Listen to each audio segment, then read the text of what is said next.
Hello, welcome to the 2013 Oklahoma State University XHab capstone presentation. My name is Calvin Brown. I was the lead engineer this year on the project, and today we're going to go on a video tour of the Garriott module, which we have behind me, which is a portion of our Stafford Deep Space Habitat, which was a project given to us by NASA. And it's a full-scale mock-up of the module, which is the workout and lab module. And before we go on the tour, I'll go over the initial design and the mission statement that we got from NASA. So here we have the mission requirements lined out by NASA. It was to be a 4-crew-member 60-day mission at the L2 point, which is on the far side of the moon. Essentially, this point was chosen because it would be a beneficial waypoint for missions to the moon, Mars, or any near-Earth asteroids that we may put into orbit around the moon. We were to use pre-existing ISS components, which included Node 1, and the multi-purpose logistics module, as well as using the Orion spacecraft that NASA is currently working on for our crew vehicle. Here we can see the required accommodations for the habitat, which included all the necessities as well as a few scientific lab stations. The ones circled in red are those that are included in the module that we will be looking at today. Here you can see our full habitat design based on the Orion spacecraft, Node 1, and the MPLM. We also added an airlock for spacewalks that would be needed. Although we used existing components, we redesigned the interiors of each of them for our mission specifically. You can see the names of each of the sections, which are named after Oklahoma astronauts: Pogue, Lucid, Garriott, and Harrington. And the overall habitat, as I mentioned earlier, we named the Stafford Deep Space Habitat in honor of the great Oklahoman and astronaut General Tom Stafford. Finally, we see our Garriott module as we have modified it slightly for the Earth analog build. The core accommodations are the same, but a few things had to be rearranged due to gravity constraints here on Earth. And that basically was just taking things off the ceiling and putting them in accessible areas for the Earth analog. So without further ado, we'll begin the tour. So the first thing we'll show you is our storage system. Instead of going with a rack system, we were told to go with a permanent storage system. So it is about the same size as a rack bay, but it isn't meant to come out at all. You just have individual things that can come out that you keep all your supplies in. So we have on this side like repair equipment, medical, and then crew supplies, and then larger storage over here. And then over on the other side of the hab, we have another storage system that's the same for different supplies and the rest of the crew storage.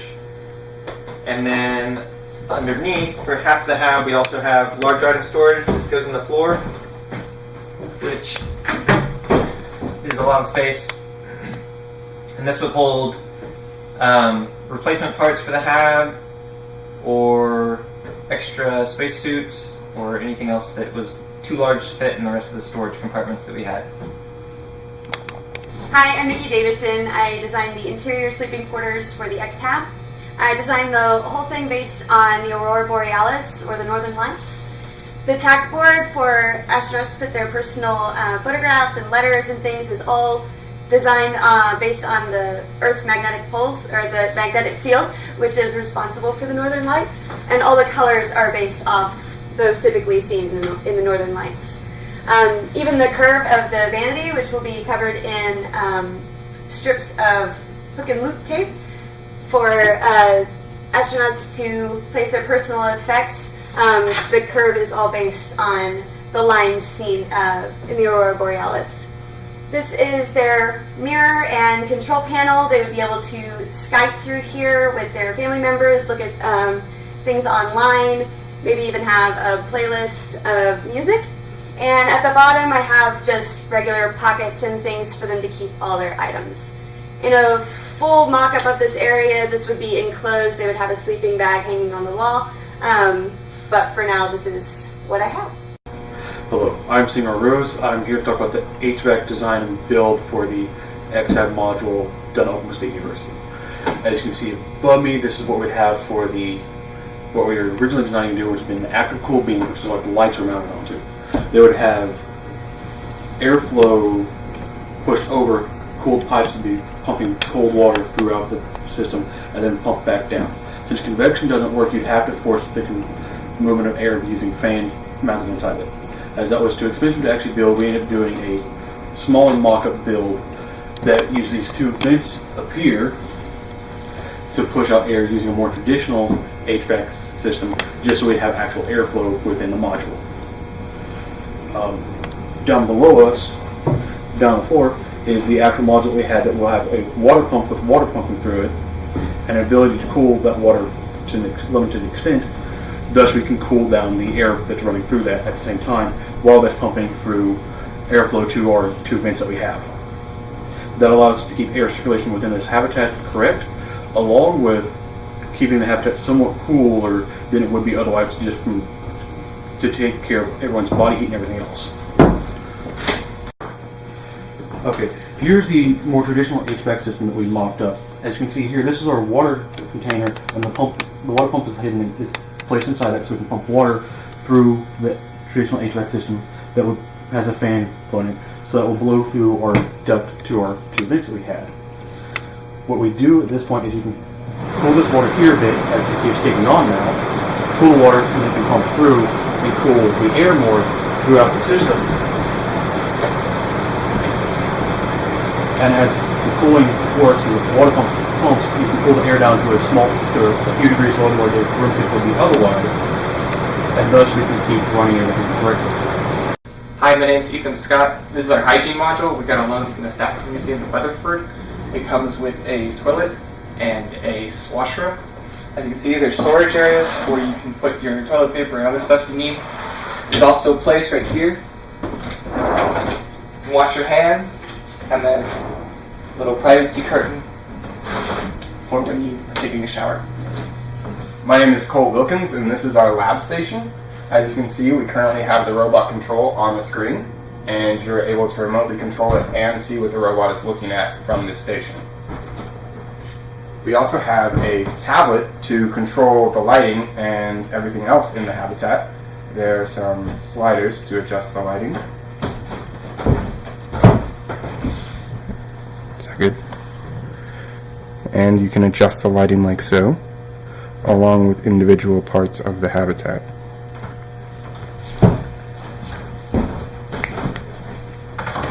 What we see here is the Rover Interface. It is our mock-up for a rover outside of the habitat. It can be controlled manually through this lab station, and you can use it to do rover trips outside of the habitat.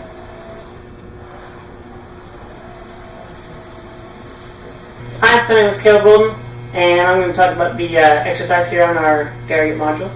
If you look here underneath the floor, see that this stows away when you're not using it, and it has this panel that swivels out here, and you have your little speed camera here, and you can hop on, get a little exercise.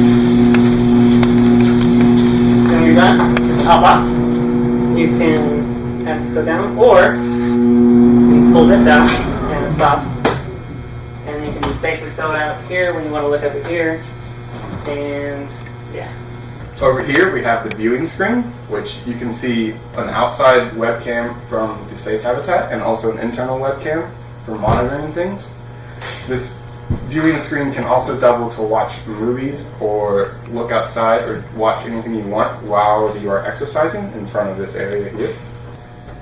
So the lights above us are controlled wirelessly through a tablet. It communicates with a computer underneath in the storage area, which controls the power to individual segments of the lighting on the ceiling.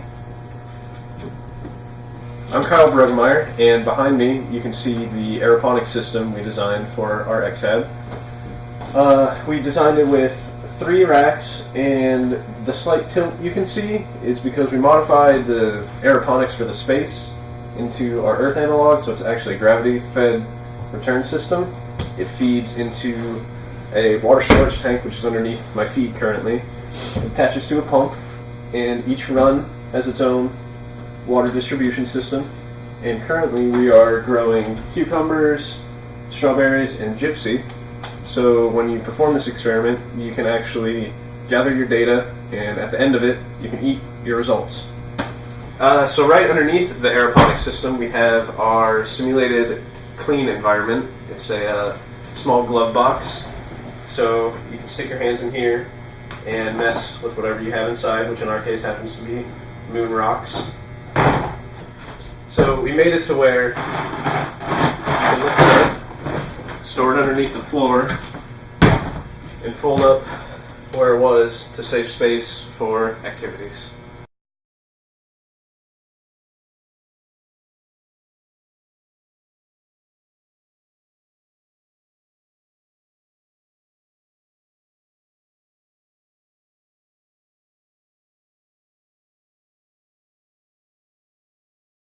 And made a 3-piece space habitat that would exist. We made a what do you even say that? What do you call that? 3 module? What was that? It's 16, just start stop. 16-foot diameter and 20-foot length. It doesn't look like it's spacey.